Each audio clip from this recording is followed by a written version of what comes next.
Hello everyone, আমি বাবলি আর আমাদের channel SB স্টুডেন্টারিতে আপনাদের সবাইকে স্বাগত।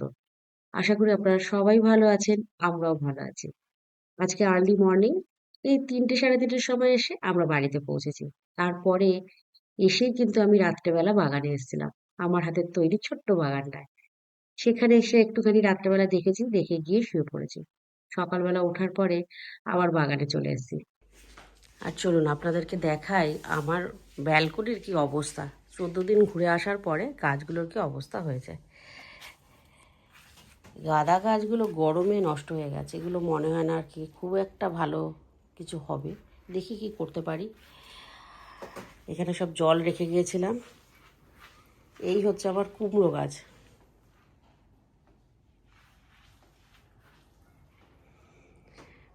মানে একদম নিচে চলে গেছে।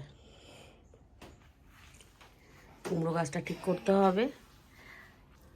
লাউ গাছে প্রচুর লাউ ধরেছে জানেন, কিন্তু লাউগুলো থাকছে না, প্রচুর লাউ ধরেছে। এই ছোট্ট গাছটার মধ্যে খুব কম করে হলো 10-12টা লাউ ধরেছে দেখছি, কিন্তু লাউ দেখছি সমস্ত পড়ে যাচ্ছে, থাকছে না। দেখি কি করা যায়। ডালিয়া গাছ যেগুলো বসিয়ে গেছিলাম সেগুলো বেশ বড় হয়েছে। একটুখানি হেল্প করো, এই লাউ গাছের এই ডালটা ভেঙে গেছে। এই যে বড় ডগাটা যাচ্ছে ওটা কেটে দাও। কেউ যদি খায় তাকে খেতে দাও, নাহলে নিজেরা খেয়ে নাও।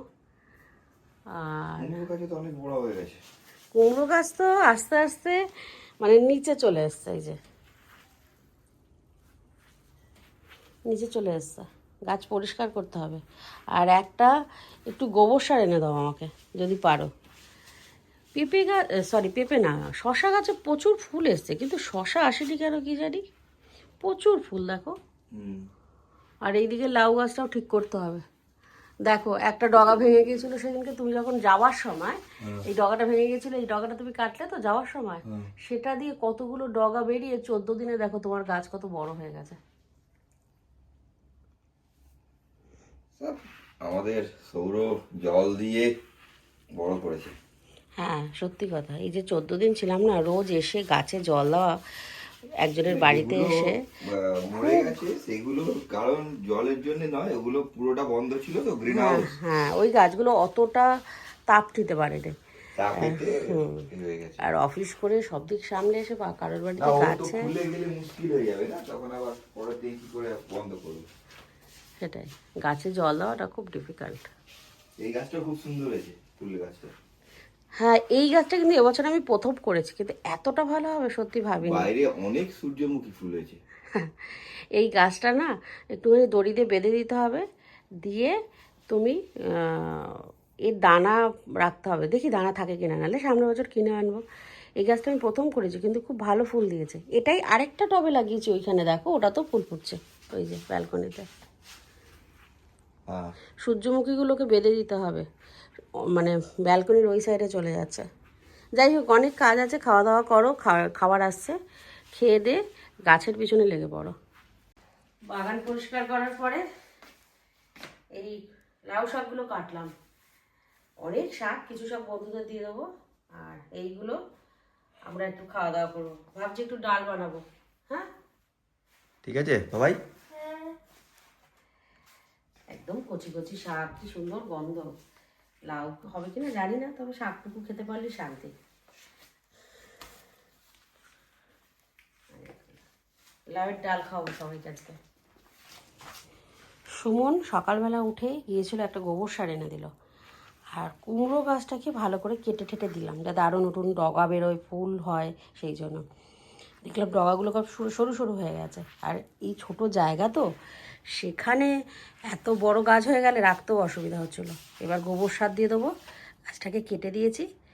এবার মনে হচ্ছে আবার সেই আগের পর্যায়ে ফিরে যাবে। অনেক ফুল হবে, রোজ ফুল খাবো, ফুলের বড়া। এত গাছ, সেগুলোকে সমস্ত ঠিক করতে বেশ অনেকটা টাইম লাগছে। আজকে সারাদিনটাই মনে হচ্ছে গাছের পিছনেই আমায় দিতে হবে। আর এই লাউ পাতা কিছুটা বুজুকে বাটা করে দেবো, ও আবার লাউ পাতা বাটাটা খেতে ভালোবাসে, তো ওটাও কিছুটা বানাবো। আর কেটে সমস্ত প্যাকেট করে দিয়েছি, সুমন সেগুলো সবাইকে দিয়ে আসবে, যারা শাক ভালো খায় তাদেরকে। সবাই আবার শাক এই বেছে পরিষ্কার করে খাওয়াটা সবার জন্য আবার একটুখানি ডিফিকাল্ট হয়ে যায় মাঝে মাঝে।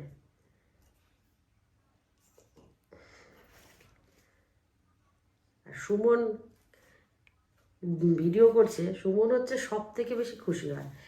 বাড়িতে কোনো গাছপালা মানে এতটুকুও যদি সবজি হয় সেটা তো ও ভীষণ খুশি হয়। মানে ওর সবসময় একটা অন্যরকম উদ্দীপনা কাজ করে মনের মধ্যে, যে বাড়ির গাছে এত সুন্দর সবজি। বাজার থেকে কিনে খাওয়ার বাড়ির যে কচি শাক, তার গন্ধ, তার টেস্ট আর কি নরম, সেটা সবসময় আলাদা।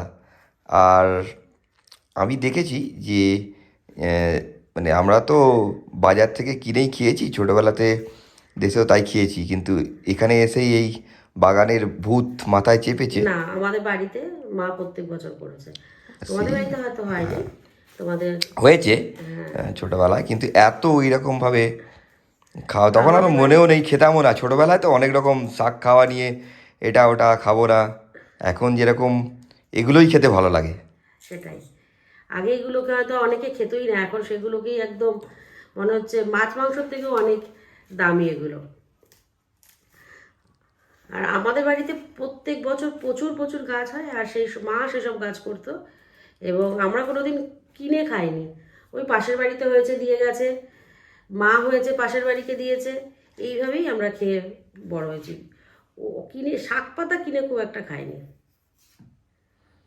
যাই হোক, এখন কাটো, এরপরেতে আমার কাজ হচ্ছে গিয়ে সবাইকে বাড়ি বাড়ি দিয়ে আসা। সবাইকে একটু দিয়ে আসো। আর আজকে ভালো, আজকে তোমাকে রান্না করতে হবে না, রান্না আজকে তো করতে খাবার হবে না, দাবার সব আছে। শুধু এটা দিয়ে একটুখানি ডাল তৈরি করব, আর কিছু করবো না। বাটাটা রেখে দিই, বুঝকে পরে করে দেবো। প্রচুর খাবার দিয়ে গেছে সবাই, সেগুলোই খাও। হ্যাঁ সেটাই, প্রচুর খাবার দাওয়া আছে, আজকে সারাদিনে রান্না করার দরকার পড়বে না। গাছ পরিষ্কার করার পরে, গাছগুলোকে সব ঠিকঠাক করার পরে বেশ কিছু তো লাউ শাক কাটলাম, আপনাদের দেখালাম। এখন ভাবছি কি শাক দিয়ে একটু ডাল বানাবো। আসলে বাড়িতে সবাই মানে খুব খুশি এত শাক দেখে, আর এখন একটু ডাল বানালে সবাই খুব খুশি হয়ে খাবে। বন্ধুরা অনেক খাবার দিয়ে গেছে, কিন্তু তারপরেও ডাল বানাচ্ছি, কারণ মনে হয় এই যে এত তাজা শাক একটু না খেলে হবে না এখন, তো সেই জন্য ডাল বানাতে চলে এসেছি। একটু মটর ডাল ছিল, সিদ্ধ করে নিয়েছি। এরপরে গিয়ে আমি ওই যে ইনডোর গাছগুলো আছে সেগুলো না এবার গরমে মাটি চেঞ্জ করিনি, ভেবেছিলাম ঘুরে এসে চেঞ্জ করবো, তো আজকে একদম সব একসাথে করে দেবো।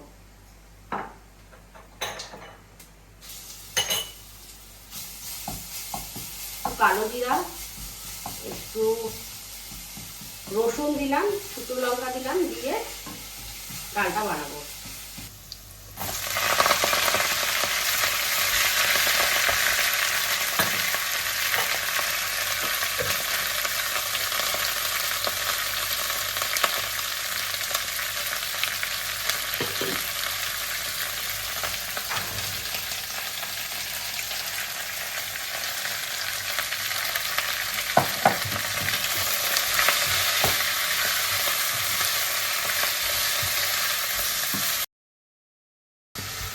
এত তাজা, দিতেই জল ছেড়ে গেল।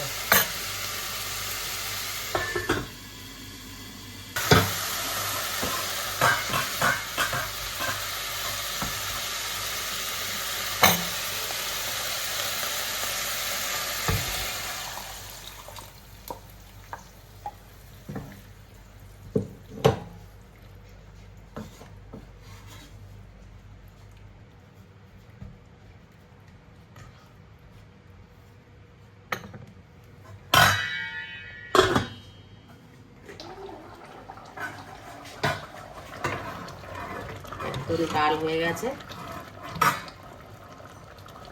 ডাটাও সিদ্ধ হয়ে গেছে, বাড়ির ডাটা তো একদম খুব তাড়াতাড়ি হয়ে গেল ডালটা।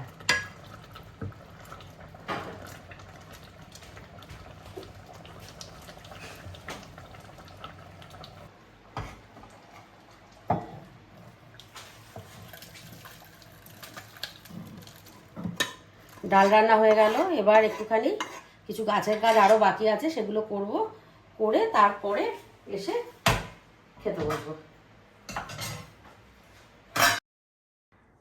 আবার এখানে বাগানে এসে বসে পড়লে তো সারাদিন তো গাছের পেছনেই। হ্যাঁ, আজ সারাটা দিন গাছের পিছনেই দেবো, নাহলে গাছগুলো খারাপ হয়ে যাবে। আর যেহেতু ইনডোর গাছগুলো খারাপ হয়ে গেছে একটুখানি, আমি যাওয়ার সময় দেখে গেছিলাম, তো এসছি পরে একসাথেই সব করে দেবো। আজ তো কোনো ঝামেলা নেই, মানে কাজকর্ম নেই, রান্না বান্না নেই, তাই আজকে একদম গাছপালা পরিষ্কার করে ঠিক করে দেবো। সারাটা দিন বাগানেই কাটবে আমার।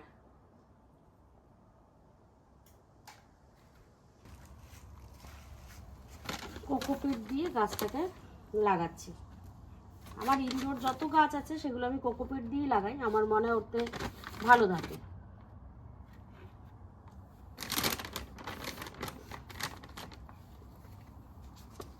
বসেই করলাম, আর ব্যথা করছে। এই কোকোপিট 3টে প্যাকেট এনে দিয়েছো না? 3টে প্যাকেট এনেছি। একটা ভিজিয়েছি, আরো 2টো রয়েছে।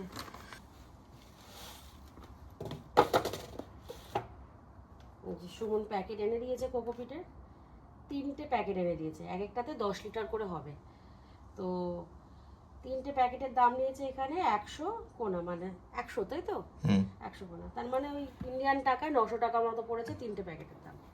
এখানে কিন্তু মানে যেরকম সেরকম সার বা পেস্টিসাইড ইউজ করা যায় না, দোকানেও পাওয়া যায় না, এবং এগুলো খুবই রেস্ট্রিক্টেড।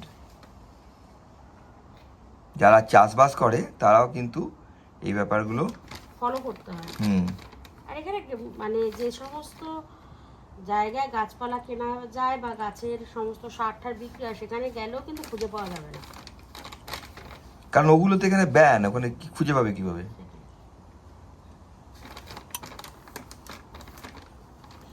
কোনো রকম কেমিক্যাল ইউজ করা যাবে না, শুধুমাত্র অর্গানিক।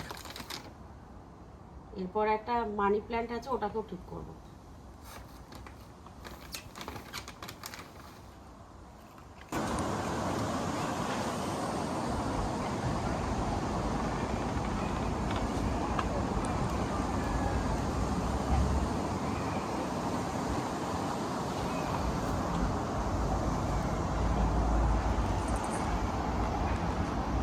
ঘুরে আসার পরে সকাল থেকেই, এবারে আমরা তো ভোরবেলায় এসে পৌঁছেছি, 3টের সময় এখানে এসে পৌঁছেছি বাড়িতে।